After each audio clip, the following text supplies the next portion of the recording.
Gimana sih dok kalau kita itu menghadapi suami yang suka main judol, main slot gitu. Karena kok kebanyakan ya pada ya. Karena permasalahannya itu sih kebanyakan. Nah itu kita sebagai istri itu harus gimana?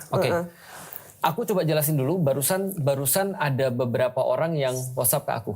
Ternyata sekarang bukan hanya suami itu, kalau judol itu sudah sering ditanyain di masjid. Pinjol itu juga temennya. Tapi sekarang juga tidak hanya judol dan pinjol, biasanya terkait juga dengan pornografi. Karena kalau kita lihat di tengah-tengah masyarakat, orang bilang ada 3 sekawan yang pasti ada. Kalau 2 sudah ada, pasti yang terakhir ada biasanya. Kalau sudah ada 1, minimal 2 yang lain nyusul. Katanya adalah sex, drugs, crime. Ada 3. Ini selalu ngumpul nih jadi 1. Temenan ya? Temenan. Dan biasanya ngumpul jadi 1. Jadi kalau ada orang sudah seks dan drugs, dia biasanya criming. Biasanya doing crime. Sama miras juga ya? Nah miras itu termasuk drugs. Jadi seks, drugs, crime. Drugs ini tidak hanya narkoba tapi miras. Nah judol, pinjol ini termasuk bagian daripada crime. Ya kan crime kan? Karena kita udah tau lah, judi itu kan bagian daripada crime. Orang pasti melakukan crime. Nah dan ini 3 ini biasanya gabung. Nah makanya ketika aku ketemu dengan beberapa orang, dia ngomong suaminya begini, selingkuh, lalu kemudian suaminya misalnya kayak suaminya selingkuh, suaminya minum-minuman. Biasanya kekerasan dalam rumah tangga. Itu biasa rumusnya begitu, nggak bisa dipisahkan satu sama lain. Atau ada orang kekerasan dalam rumah tangga, biasanya ada cewek yang lain. Dan seterusnya, dan seterusnya, dan seterusnya.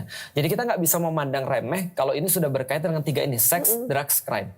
Aku masih ingat banget dulu ketika aku belum masuk Islam, aku punya prinsip dalam hidupku, aku nggak mau 2. Pertama aku nggak mau minum, kedua aku nggak mau zina. Yang sudah pasti akhirnya membuat aku juga tidak melakukan crime. Karena kan kalau 3 ini bareng, kalau 2 sudah bisa diantisipasi, berarti 1-nya pasti juga lebih mudah untuk diantisipasi. Nah balik lagi kepada seorang suami yang ketahuan misalnya melakukan nonton film porno, atau misalnya melakukan onani misalnya, atau melakukan misalnya kayak judol ataupun pinjol dan segala macam.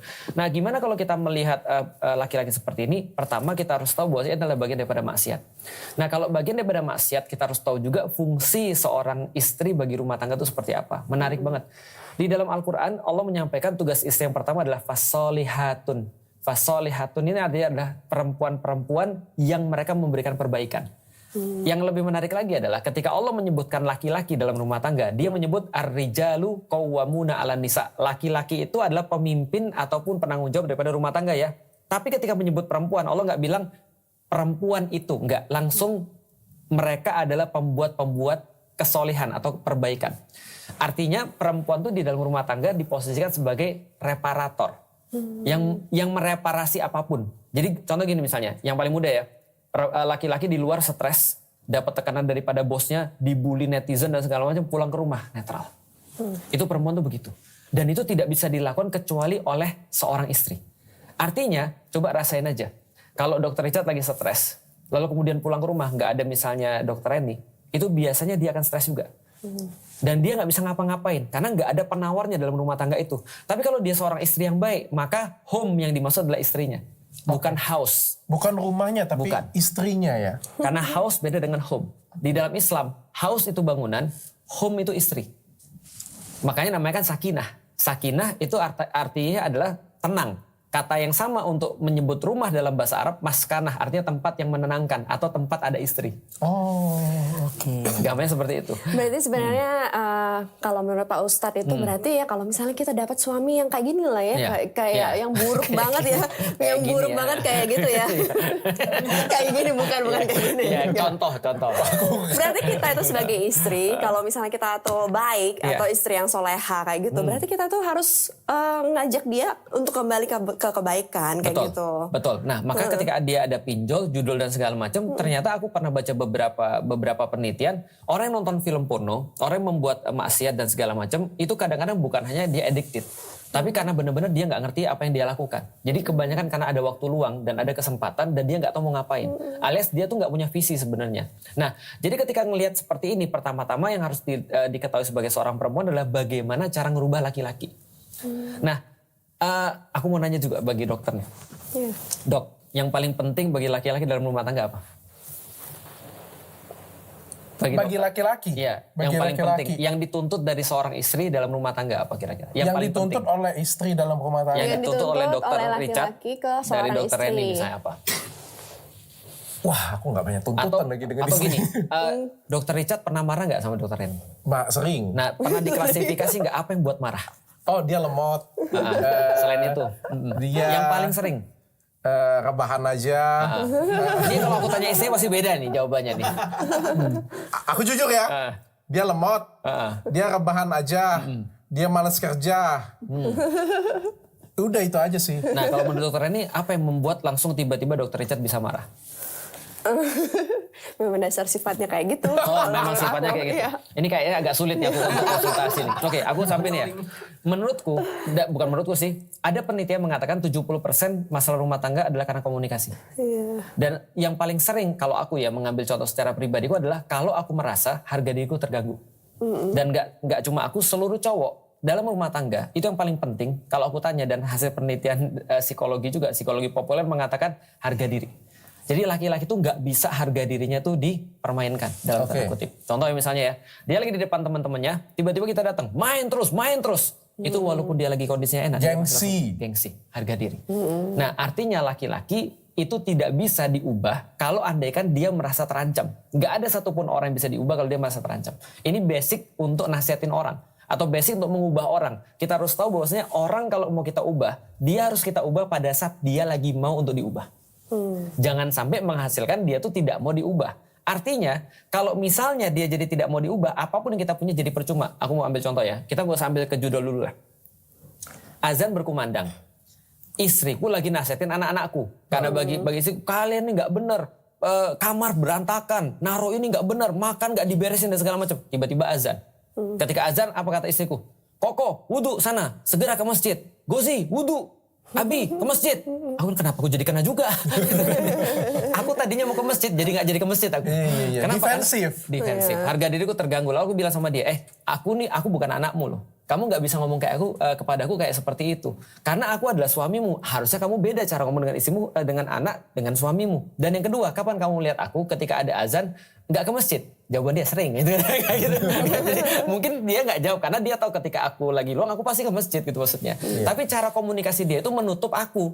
Aku jadi tertutup. Nah, artinya ketika lihat lagi seperti itu, kalau dinasihatin langsung marah-marah, apalagi marah-marah, itu pasti langsung laki-laki yang langsung nutup. Ya, berarti kan kalau kita sebagai istri berarti nasihatnya harus dengan kelembutan berarti kan. Dengan kelembutan, belajar cara komunikasi. Iya.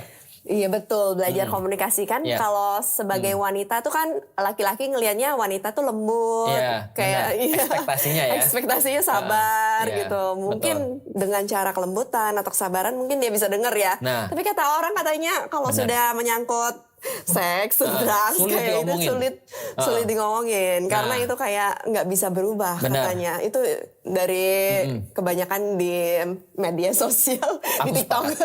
Katanya nggak akan berubah katanya kalau misalnya udah namanya selingkuh, terus judi katanya sulit banget lah berubah. Aku sepakat karena gini. Nah, maka kita harus melihat dulu cowoknya kayak apa. Semuanya tadi aku sampaikan berlaku kalau cowoknya normal, tidak bajigur.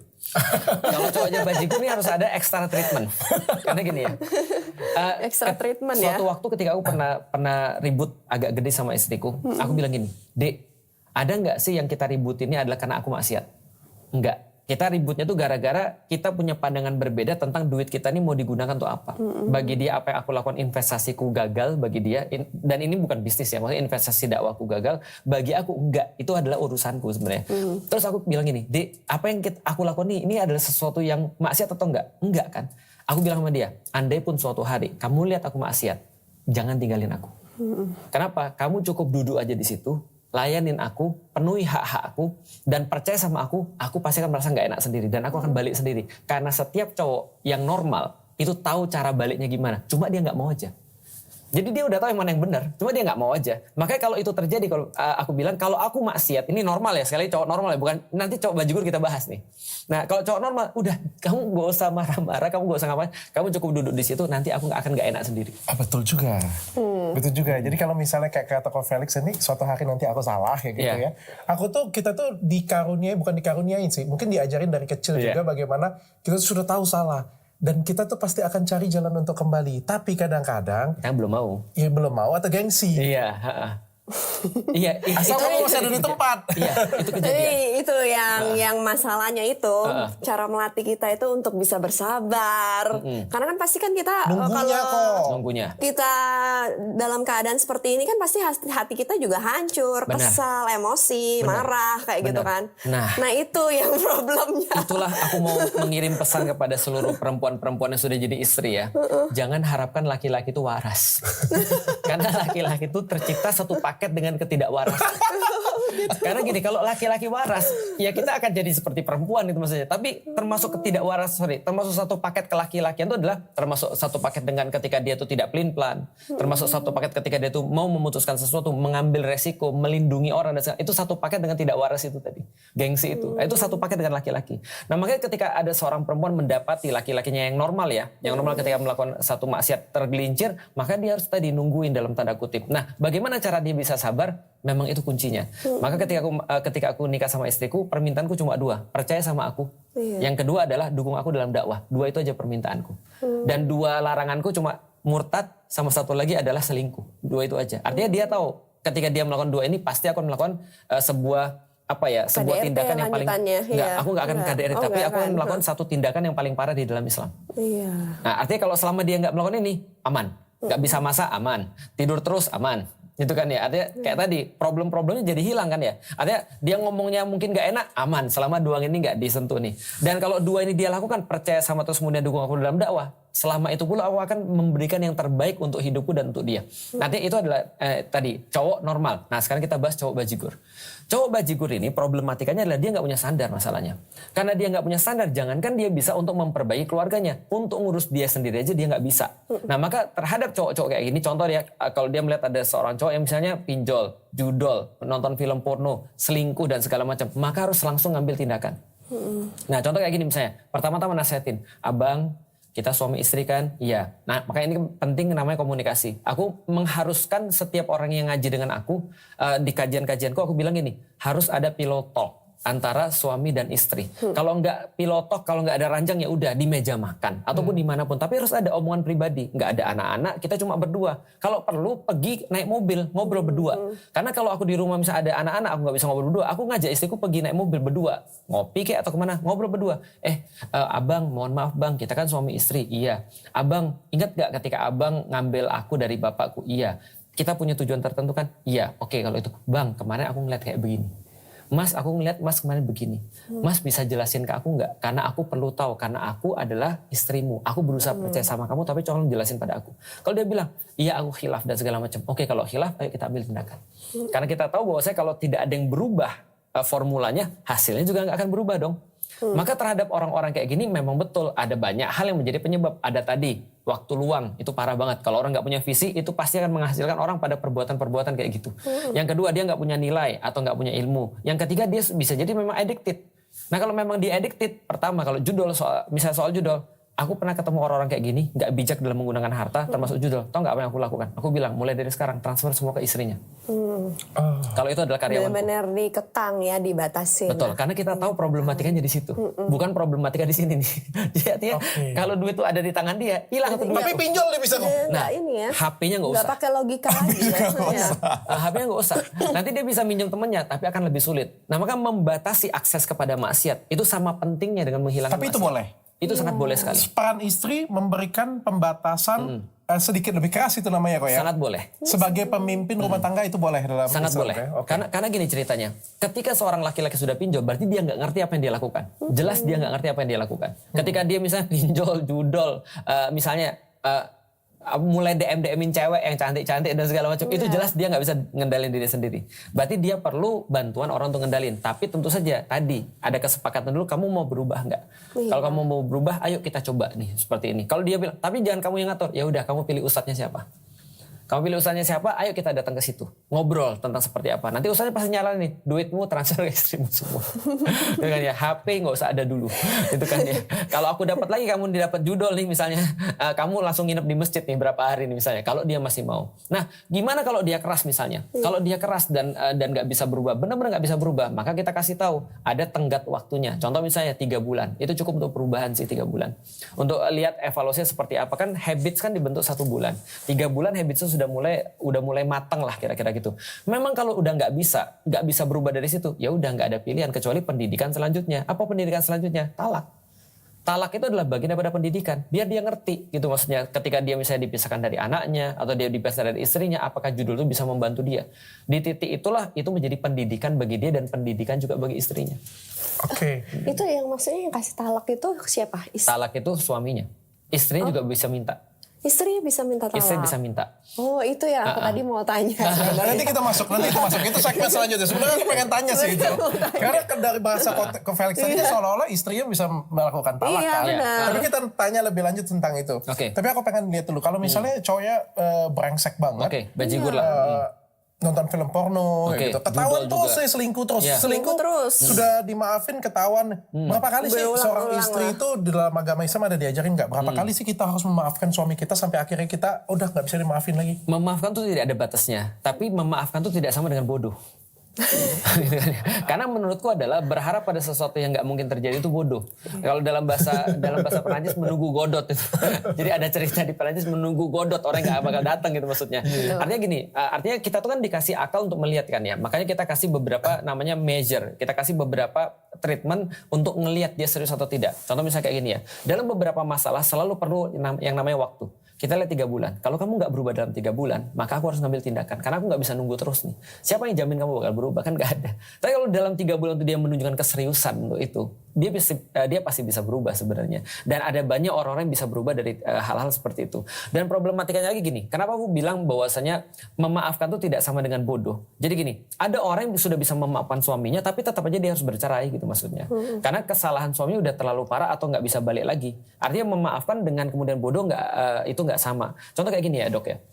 Aku dapat beberapa penelitian yang benar-benar mengaitkan problematika lanjutan daripada penyakit mental itu ada kaitannya dengan fatherless. Jadi kita bisa bayangin ya. Kalau kita bertahan dengan seorang bapak yang salah, itu membuat anak-anak kita jadi hancur betulan. Karena ketika dia, mohon maaf dok, kenapa banyak problematika seperti mohon maaf ya, cewek-cewek terus bikin OnlyFans di Amerika sana, jual badan. Lalu kemudian mereka banyak mungkin secara seksual mereka bingung mereka tuh laki-laki atau perempuan dan segala macam. Karena ini semua pendidikan laki-laki memang. Makanya di dalam Al-Quran itu kalau kita lihat ada berapa puluh percakapan antara orang tua dan anak. Itu semuanya adalah bapak dengan anaknya. Maka hasilnya adalah anak yang normal. Gitu maksudnya. Tapi begitu bapaknya itu adalah nggak hadir atau fatherless, itu kan membuat penyakit mental yang lain. Karena kalau kita bahas tentang akil dan balik, maka balik itu lebih kepada fungsi daripada ibu, sedangkan akil itu fungsi bapak. Artinya kalau anak itu misalnya contoh ada anak dia udah gede, badannya berfungsi dengan sempurna, pasti dia ibunya pasti baik. Tapi kalau mikirnya parah nih, nggak sabaran, impulsif, itu pasti bapaknya nggak hadir. Nah itu problematika. Jadi dua-dua perannya itu penting ya dua-duanya. Dan itu juga jadi pengaruh. Di Indonesia banyak bapak-bapak yang seperti itu. Yang tidak terlibat dalam pengasuhan anaknya. Bukan banyak lagi dok, tapi orang hampir bilang 90% iya, Indonesia fatherless nation. Iya. Fatherless nation. Fatherless nation. Yes. Jadi sebenarnya kayak bapak cari kerja, bapak kerja, terus murni pengasuhan itu ibu aja ya, kayak ini gitu. urus nih anakmu. Ini udah biasa. Betul, kan. Nah itu problematik tuh. Karena di dalam Islam percakapan antara orang tua dan anak tuh didominasi oleh seorang bapak pada anaknya. Padahal aku paham. Jadi kalau dibagi laki-laki yang bekerja kayak misalnya kayak aku nih ya kerja pagi sampai malam ya. Aku mengharapkan itu tugas dirimu lah yang sebenarnya ya. Kan aku udah selesai, aku udah kerja kayak gitu. Kalau misalnya dan dia pernah loh ngomong seperti itu. Ya udah kita bagi tugas. Expose. Dan dia ngomong seperti itu. Enggak kayak gitu pernah. Enggak, dia ngomong seperti itu katanya. Kan itu tugas kamu, bagi tugas dong. Aku udah capek banget di luar katanya. Enggak. Tapi jujur aku juga begitu. Part of aku juga seperti itu. Bahkan semua hampir laki-laki yang lain. Sampai akhirnya aku dengar satu insight yang sangat luar biasa banget. Aku pernah dengar insight beberapa orang ketika bahas tentang parenting. Jadi gini, kita disuruh ingetin lagi sebenarnya tugas kita sebenarnya apa sih sebenarnya. Artinya kalau kita lihat laki-laki itu cari makan sebenarnya cuma untuk supaya anak itu hidup dan bisa dididik. Artinya cari makan di luar itu untuk supaya bisa didik anak. Artinya aku ingat banget kata-katanya begini, tugas seorang laki-laki itu dimulai ketika dia buka pintu rumah, bukan di luar. Di luar tuh lagi istirahat dia sebenarnya. Jadi ketika dia lagi kerja, cari duit nih, gitu kan ya, bikin podcast dan segala macam, itu lagi istirahat. Tapi tugas dia sebenarnya ketika dia masuk ke rumah, buka pintu rumah. Maka orang-orang Turki bilang begini, kami ketika pulang dari jihad, itu baru santai aja, itu baru gladi resik doang. Tapi jihad yang sebenarnya ketika buka pintu rumah. Karena dia harus berhadapan dengan istri dan berhadapan dengan anak-anaknya. Itu lebih berat daripada ketika jihad. Karena jihad itu ya sederhana, yang mati bisa dihitung gitu kan ya, pedangnya bisa dilihat, tapi kalau di rumah nggak ada. Nah, coba bayangin kalau andaikan orang-orang kayak gini nih yang nggak bisa berubah, judol, pinjol dan segala macam, ngatur dirinya dia nggak bisa. Lalu seperti apa keturunan-keturunan akan dihasilkan daripada orang-orang kayak gini? Ini kan ngeri nih. Nah, maka kita harus kasih measures-nya tadi. Kalau kamu nggak bisa berubah dalam waktu segini, aku nggak bisa lagi. Mohon maaf nih. Nah, makanya melibatkan seorang hakim itu penting.